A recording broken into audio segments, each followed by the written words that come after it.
Hi friends, నేను మీ TRK. అయితే ఈ మధ్యకాలంలో మొత్తం హీరో ఓరియంటెడ్ సినిమాలే వస్తున్నాయి అనేసి చాలామంది అభిప్రాయము. హీరోయిన్లు మాత్రం జస్ట్ ఒక కొన్ని సాంగ్స్కు మాత్రం, కొన్ని సీన్స్ కోసం మాత్రమే హీరోయిన్లను తీసుకుంటున్నారు అనేసి చాలామంది యొక్క అభిప్రాయం ఇదే ఉంది. అయితే ఈ మధ్యకాలంలో హీరోయిన్ ఓరియంటెడ్ సినిమా మా ఇంటి బంగారం, ఆ సినిమాలో హీరో ఎవరు అంటే సమంత. తను నాగ చైతన్యతో ఎప్పుడైతే విడాకులు తీసుకొని తను వేరే పెళ్లి చేసుకొని ఉందో ఆ క్రమంలో తీసిన మొదటి సినిమా అన్నమాట ఇది, మా ఇంటి బంగారం. ఈ సినిమాలో పూర్తిగా హీరో పాత్ర అంటూ ఏముండదు. ఓకే, హీరోయిన్కి ఒక భర్త ఉండాలి కాబట్టి ఒక భర్తను అయితే తీసుకున్నారు. ఆయన జస్ట్ నామ మాత్రమే, మిగతాదంతా సమంతనే నడిపిస్తుంది అనమాట. అయితే అసలైన స్టోరీ ఏంటంటే, సినిమాలో సమంత ఒక అనాథ. చిన్నప్పటి నుంచి తను పెరిగే పెరిగే క్రమంలో తనకు జరిగిన కొన్ని సంఘటనలు ఉంటాయి. ఆ సంఘటనల కారణంగా ఈ సినిమాలో నక్సలైట్లనే చూపించారు. ఆ నక్సలైట్ల దగ్గరికి అయితే సమంత చేరుతుంది. అక్కడ చేరిన తర్వాత మార్షల్ ఆర్ట్స్, కరాటే అవన్నీ నేర్చుకుంటుంది. గన్సుకు పేల్చడం నేర్చుకుంటుంది, అన్నీ నేర్చుకుంటుంది. అక్కడ కూడా కొన్ని సంఘటనలు జరుగుతాయి తనకు. అందులోకి వెళ్ళి ఆమె మళ్ళీ బయటికి వస్తుంది. బయటికి వచ్చిన క్రమంలో దానికైతే ఒక డాక్టర్తోని పెళ్ళి అవుతుంది.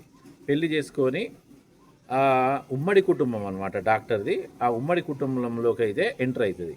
ఎంటర్ అయిన తర్వాత ఇష్టం లేని పెళ్లి చేసుకున్నాడు అనేసి ఆ డాక్టర్ని అయితే ఆ ఇంట్లోకి అయితే వాళ్ళ నాన్న రానివాడు కాబట్టి సమంతతోని వెళ్ళి ఆ ఫ్యామిలీకి వాళ్ళు ఎలా కలిశారు, వాళ్ళ మా ఇంటి బంగారం అని సమంత ఎలా అనిపించుకున్నది అనేదే ప్రధాన సారాంశంతో తీసిన సినిమా ఇది.